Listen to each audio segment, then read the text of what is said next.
This is the Pat McAfee Show on Sirius XM Mad Dog Sports Radio. We thank you for taking the time to seek out this small regional show that streams internationally. Here's Pat and the boys.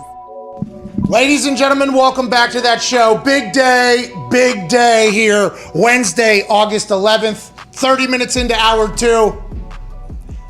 In the first ever appearance by the greatest of all time, the head of the table, the tribal chief, the universal champion, the man who carries Friday Night Smackdown, the greatest show in sports entertainment, ladies and gentlemen, Roman Reigns. Yeah! What's up, dude? What's up, boys? Hey, man, you wear a tank top because I wore a tank top today, Roman? Is that what we got going on? I didn't know if that's what we're doing. Thank you for joining us today. I really appreciate it. How are you? How's life?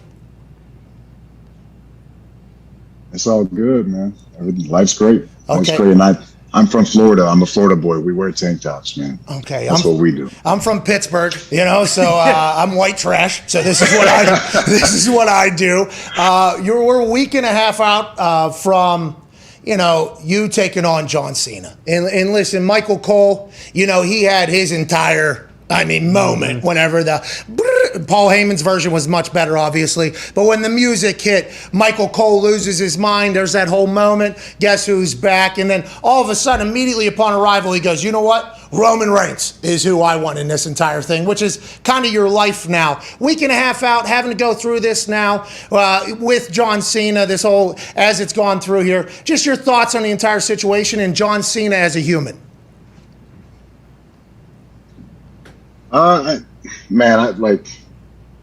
Like anybody at the top of their game or in a very, elevated position, I think there's a polarizing effect. There's a lot of good things John Cena's done. Obviously, Make-A-Wish, very charitable guy. But when it comes to our profession in sports entertainment, he's levels below me in this game. You know what I mean? Entertainment is storytelling, right? I'm the greatest storyteller of our generation, of our time. And he's a big name. He's a big star. He's a movie star now. But he, like so many other greats, they camouflage themselves. They disguise themselves. You see me every Friday night. I have to dole this shit down. You know what I mean? I come out there in sweatpants and some J's and you know what I mean? I don't have to throw on the crazy colors, wear wristbands all over my body. I don't have to make myself something that I'm not. Hell yeah. There's a lot of different things about John that I think we can all connect to within the good things he does. But to me, if he would have just come here, promote his movies, Suicide Squad, yay, it's a good movie, go watch it. You can open the show, you can, pep up the crowd, do that, and then I'll stay in the main event where I belong and I'll close the show and we're done. So. Can have it both but ways. He's smart, you know what I'm saying? He's smart. He's trying to, at least, right? He's smart. If I was him and I'm promoting a movie and I want to get that buzz, what do? You go to the island of relevancy, right? You go to the tribal chief and you try to find the biggest thing cooking right now, and that's me. So he's trying to use my name to promote his movie. So James Gunn, you're welcome. Hey, Roman, is it nice now that you have fans back? Obviously, you got like electricity in the air, but I would imagine having those fans back might drown Pat's voice out a little bit. I would assume when it was empty and you had the Thunderdome, you may be able to overhear Pat's voice yelling and his craziness while you're in the middle of the match. Just a punter going nuts over there.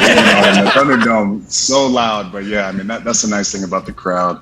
The environment, the atmosphere that we have in WWE, it's unlike anything else, and the interaction with the fans, it's quite special.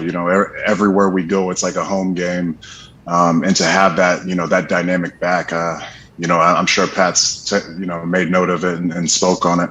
It's unlike anything, man. It's special. It's insane. It really, and now that I get a chance to be on the other side of the barrier or whatever and know very little, but kind of see it. And then comparing the business to others, it's just like in front of a live audience every single week, okay?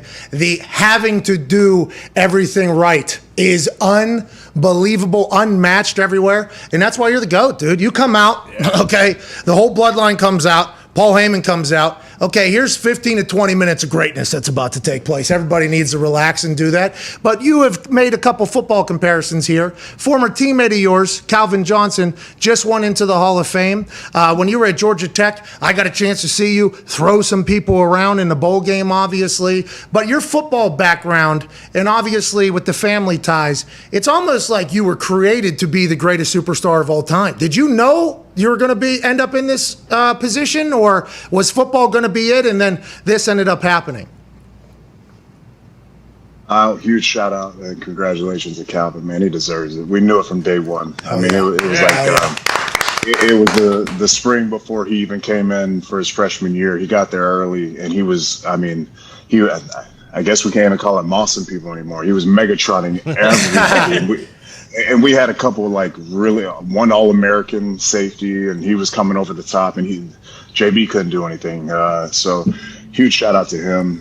For me, it's one of those scenarios where as a kid and when I was in football, that's all I wanted to do. And my family's so big in sports entertainment, professional wrestling, that I didn't want that to be my identity. I wanted to be able to kind of create my own path. And then everything just kind of played out the way it was. And whenever, I made that decision to hang up the cleats and pick up the boots, I told one of the Usos, we were in the bar one night, and this is when I was just in my regular, I was working for my sister installing office furniture, and we were just smashing beers. And I told him, he was already in FCW coming back from the holidays. And I told him, man, I think I want to wrestle. And he under his breath, he laughed. And he said, what do you have to bring to the table? What's so special about you to where you think you can do this? Because I never really trained. I've been around the business. I watched it growing up just like he had and his brother had. And it was a very on point statement from him because he was going through the grind. He was going through developmental, and he was in the fire. So, from that moment on, I knew I don't know what it is. I don't know how to put my thumb down on it, but I got something. I got it. And I was starting to shed that football weight. And I started to really see, the old me coming back. And I just knew if you put me into something, when I got to Tech or even football in general, if I wasn't starting, I'd sit in the back, when we're on the cans going through walkthroughs, and I watched that dude in front of me. And I'd see how he played the technique, what he would do, within, and how to counter, and how to, what the initial game plan was. And I'd study it, and I knew that I could make myself do what was happening, what needed to be done, and then also put my own little spin on it. And that's exactly what I did within WWE and sports entertainment. I think it's worked out. Yeah. Go ahead, AJ. I think it's worked out. Go ahead, AJ. Yes, it has. But now you have been the man for a while now with WWE, and you have a lot of people behind you, I assume, watching you, trying to emulate you, and trying to get your spot. How do you hold people off? There's so many people that want what you have. It's that fine line, you know what I mean, where you have to protect yourself, value yourself, be strong and your fight for creative and the stories you want to tell. But at the same time, how I bring value to myself is I raise everybody's stock. Anybody, that's why we call it the island of relevancy. Anybody who steps in the ring with me, I have there's a priority, there's an obligation for me to make them better than whenever they leave. So to be able to lift up everybody it's a special trait, I think, that I have as a performer, to make everybody more relevant, to make them a better performer, to make them get more attention and more eyeballs on them. Hence why John Cena picked me. That's that weird, delicate juggling game that you have to be able to play, to be able to protect yours, but also make everything better to stay in that top position. Yeah, but it's been unbelievable to watch just how long you've been able to keep going here, and just continue to raise the game. And that's why Michael Cole says, in his eyes, John Cena is the greatest of all time because of how long he did it for, or whatever, and whatever Michael Cole can live in his nostalgia game. And by the way, you comparing it to missionary position, it got a pretty good pop out of me. I don't know if you got a chance to hear that. But for a long time, he was able to do it. And now you're able to do the same thing. All the old legends now, not just John Cena, not calling John Cena old, but all the legends are Edge, obviously. First thing, hey, I want Roman. John Cena, hey, I want Roman. Everybody on earth assumes that there's going to be a couple other Mount Rushmore-like wrestlers that are potentially going to come back and say, hey, I want Roman Reigns. Can you think about any of that? Or do you just kind of have to like stay in the current moment? How far forward do you have to kind of think ahead in this game?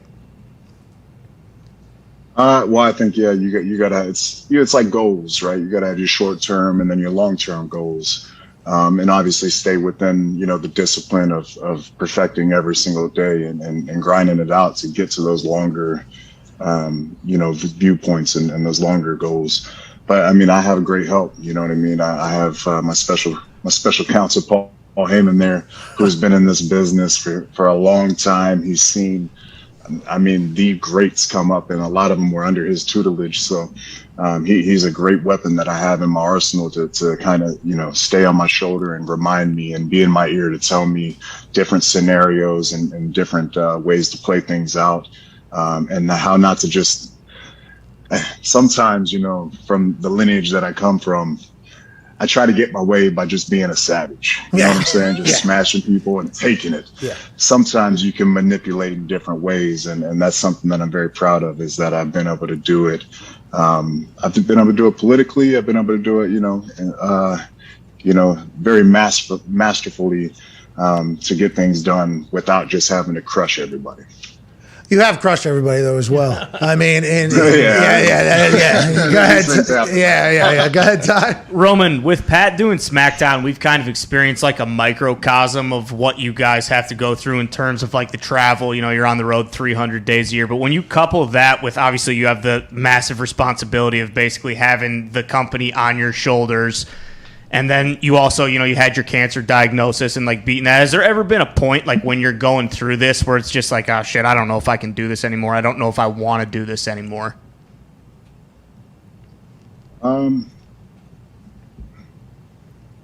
it's almost like, especially once, my leukemia relapsed and we went through all that, and then the process to get back. And then even the process of like, once I was back, there's almost like a year-long portion to where I was almost treading water, just kind of going with the flow, and creative was just happening, and I don't know, I was just trying to be a team player and make it as easy as possible for the creative situation. And there became that was a portion of time where I was like, man, I want to be able to prove that I can do this, and I can do it at a high level consistently for a long time. And I was able to do that, and I'm still doing that. But I mean, I got to the point where it wasn't just about being like really good anymore. I wanted to go further, and I wanted to be great. And that's what this whole chapter's been, ever since I came back last SummerSlam. So I wanted to really raise that bar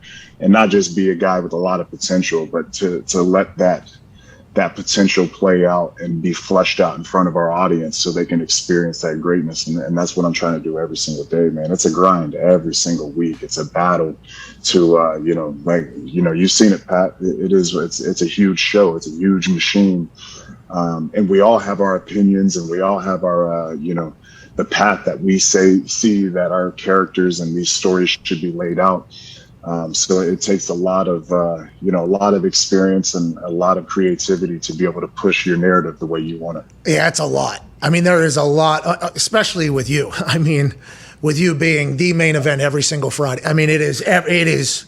You can just go ahead and understand that normally to start the show, now the summer scene has been a little bit different, but normally to start the show, Roman Reigns is coming out, and then to close the show, Roman Reigns is coming out. There's only a couple $1 billion on the line, by the way, and arenas everywhere to sell out. You do an incredible job. Next week, SummerSlam. I can't wait to watch you go to, battle with Michael Cole's greatest of all time, Roman Reigns. Michael Cole is stupid, isn't he? Come on. Come on now. I've been saying that. Yeah, I mean, like I said, man, we like John in the beginning of the show. Get him going, you know what I mean? Yell out, bring that yelling charisma and get the crowd going, and then, like, I think you can be louder, town, and then get them to scream again. That's fun, right? That's a good time. But it's going to be an ugly night in Vegas. It's going to be like Like when you get smashed at the table, you're up big. You feel like, oh man, we're going home with some money. But let's keep going. If he was smart, he'd cash out right now. We'll give him this Friday. Have fun. Let's go cut promos on each other. Let's have fun. Make some money, but cash out. Yeah. Just go to Argyle. Go to Europe and start filming. Don't go to Vegas. That's what I'm saying. Do not go to Vegas. Because we're going to smash you. We're going to pack you on a private jet. We're going to send you across the pond. And it's done, man. I'm telling you now. Get while the getting is good. The table's hot, but it's time to leave because I'm about to shut this heater down, man. I'm telling you, just like I did the legends at WrestleMania, I stacked them, I pinned them, I retired them. The other one hadn't figured it out yet. He's pretty much done too. Cena's on the same path.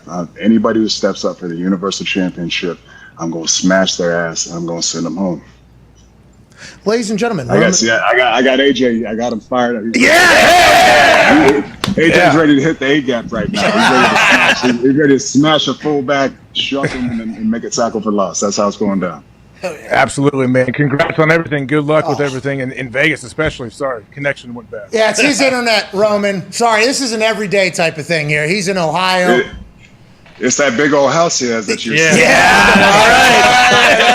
It's tough to get it everywhere. Can't get the Wi-Fi. It's hard to get the Wi-Fi everywhere. A state problem. Yeah, you guys got state issues. John Cena's got a big issue, and it's with the head of the table next Saturday, SummerSlam. Ladies and gentlemen, the Universal Champion, Roman Reigns.